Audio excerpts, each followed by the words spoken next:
अरे बच्चों, कैसे हैं आप सभी। उम्मीद है आप सभी स्वस्थ होंगे, खुश होंगे।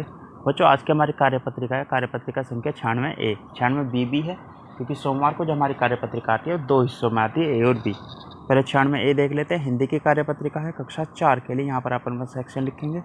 तारीख है 25 अक्टूबर 2021 और पाठ पुस्तक का नाम है रिमझिम। पाठ का नाम है थप रोटी थप दाल। ये पहले भी हम पढ़ चुके हैं। विद्यार्थी का नाम यहाँ पर यानी आपका नाम और आपके टीचर का नाम यहाँ पर। बच्चों, पाठ थप रोटी थप दाल को आपने अच्छी तरह पढ़ लिया होगा। आइए इस पाठ से कुछ नया सीखते हैं।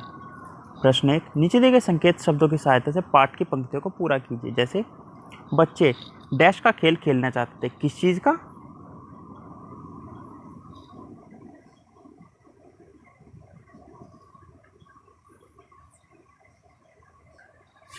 रोटी का।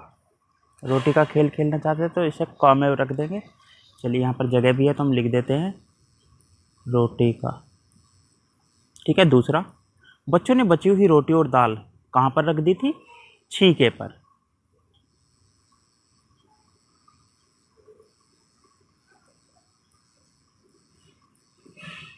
ठीक है। अब ये देखिए, 2 मैंने आपके लिए छोड़ दिए हैं क्योंकि अगर मैं एक बता दूंगा तो बचा हुआ आप दूसरे में भर देंगे।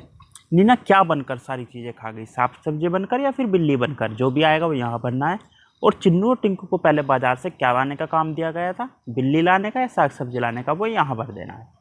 ये आपको इनके शब्दों से ही पता चल जाएगा कौन सा कहाँ आएगा।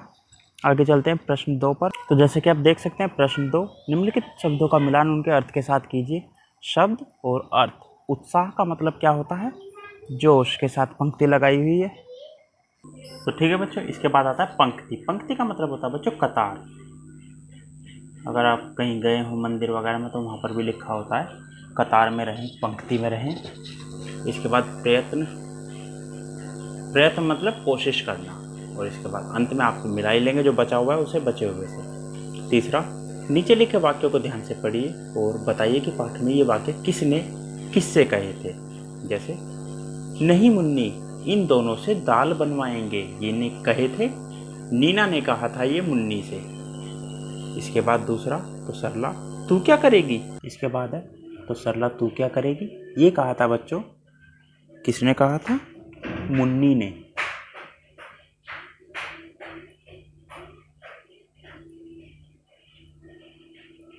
किससे कहा था? सरला से। इसके बाद, मुझको लगी करारी भूख, ये किसने कहा था? तो इसके बाद ये जो था मुझको लगी करारी भूख, ये कहा था टिंकू ने। किसने कहा था? टिंकू ने। और किससे कहा था? अब देखिए, ये इसने कहा था मेन जो नाटक में कहा था तो सभी के लिए था, लेकिन इसके बाद जो उत्तर दिया था वो मुन्नी ने दिया था। तो यहाँ पर हम लगा सकते हैं कि मुन्नी से कहा था। इसके बाद, अरे हाँ चल जल्दी से दाल पकाएं, ये किसने कहा था? ये चुन्नू ने कहा था। किससे? टिंकू से। चुन्नू ने टिंकू से कहा था। जगह थोड़ी कम है तो इसलिए मैं लिख नहीं रहा हूँ, लेकिन आप सुनकर लिख लेंगे। इसके बाद है आओ बातचीत करें। तो बच्चों, जैसे कि आप देख सकते हैं, राइट हैंड साइड पर यानी सीधे हाथ पर एक चित्र दिया गया है प्यारा बच्चों। साथ दिए गए चित्र को ध्यान से देखिए। आपको क्या लगता है कि चित्र में दिख रहे औरत, आदमी और बच्चा क्या बातें कर रहे होंगे? अनुमान लगाकर उनके संवाद या बातचीत को जोर जोर से बोलिए और अपनी कॉपी में लिखिए। अभिभावकों के लिए एक सुझाव है, यदि संभव हो तो बच्चों को घर में सब्जियां उगाने के लिए प्रेरित कीजिए। इसके लिए आप पुराने छोटे छोटे बर्तन, प्लास्टिक की चीज़ें, उनका यूज कर सकते हैं। और बीज आपको सब्जियों से मिल ही जाएंगे, धनिया, टमाटर, भिंडी, आलू आदि। आलू के लिए तो बीज की ज़रूरत ही नहीं है, आलू को ही काट कर बो देते हैं। तो बच्चों, आपको कार्यपत्रिका मज़ेदार लगी ना? अब बताइए आज आपने क्या नया सीखा। और अंत में, अपने हाथों को साबुन में पानी से नियमित रूप से धोइए ताकि आप और आपका परिवार कोरोना तथा बाकी अन्य बीमारियों से भी सुरक्षित रहे। इसके बाद है बच्चों वर्कशीट नंबर 96B, जो कि ईवीएस की वर्कशीट है। तारीख है 25 अक्टूबर 2021। ये आप जानते हैं कक्षा 4 के लिए है कि कक्षा 4 की ही वीडियो है ये। स्टूडेंट नेम यानी आपका नाम यहाँ पर और आपके टीचर का नाम यहाँ पर। बच्चों, क्या साल के सभी दिनों में आप सभी को एक जैसा ही तापमान महसूस होता है? क्या साल के सभी दिनों में आप एक जैसे ही कपड़े पहनते हैं? नहीं ना, क्योंकि साल के दिनों का तापमान ऋतुओं पर निर्भर करता है और विभिन्न ऋतुओं के अनुसार ही हम विभिन्न प्रकार के वस्त्र भी पहनते हैं। तो आज हम विभिन्न प्रकार की ऋतुओं और इनसे इस्तेमाल होने वाली चीज़ों के बारे में जानेंगे। पहला प्रश्न है बच्चों, ऋतुएं मुख्यतः 4 प्रकार की होती हैं। ग्रीष्म यानी गर्मी, वसंत यानी वसंत, ठीक है बच्चों। ग्रीष्म यानी समर, वसंत यानी स्प्रिंग, पतझड़ यानी ऑटम, जिसमें अभी आपके जो दशहरे की जो छुट्टी पड़ती है ऑटम ब्रेक में ही आती है, और सर्दी यानी जो भी आने वाली है विंटर। नीचे की दी गई तालिका में इन ऋतुओं के अनुसार एक वृक्ष की 4 अवस्थाएं दर्शाई गई हैं। चित्र के नीचे ऋतुओं के नाम और इनसे संबंधित महीनों के नाम भी आप लिखिए। चलिए देखते हैं। तो ये है बच्चों वृक्ष की अवस्थाएं। अब देखिए क्या क्या है इसमें। पहले में फूल खिले हुए हैं, तितलियां मंडरा रही हैं, है ना। तो ये जो होता है बच्चों, ये होता है, यहाँ पर 4 ऋतुओं के बारे में बताया गया है। तो पहली जो है बच्चों बसंत ऋतु।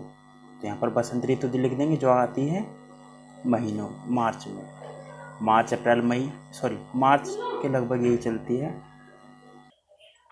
तो ठीक है बच्चों, ये है बसंत ऋतु जो कि मार्च में दी गई, यहाँ पर बसंत लिख देंगे। ये ग्रीष्म ऋतु है जिसमें फल भी लगते हैं, सूरज निकला हुआ है, जून। और इसके बाद पतझड़ आता है यानी ऑटम, जो सितंबर अक्टूबर चलता है।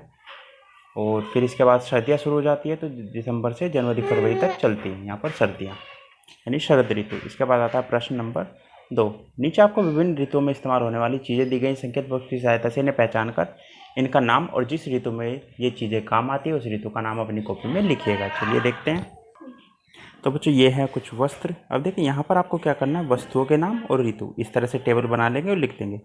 वस्तुओं के नाम सबसे पहले ये क्या है, बरसाती। बरसाती किस ऋतु में काम आती है, रेनकोट भी बोल सकते हैं इंग्लिश मीडियम वाले बच्चे से, और ये आती है वर्षा ऋतु में। मफलर सर्दी ऋतु में। टी शर्ट ग्रीष्म ऋतु में। स्वेटर यहाँ पर लिख देंगे। इस तरह से ये टेबल आगे तक बढ़ती चली जाएगी। और यहाँ पर हमें संकेत बॉक्स की सहायता से भी ढूंढ सकते हैं। सूती टी शर्ट ये रही जो मैंने अभी बताया। धूप का चश्मा ये रहा। इनके सीरियल नंबर डाल देते हैं, 1 2 3 4 5।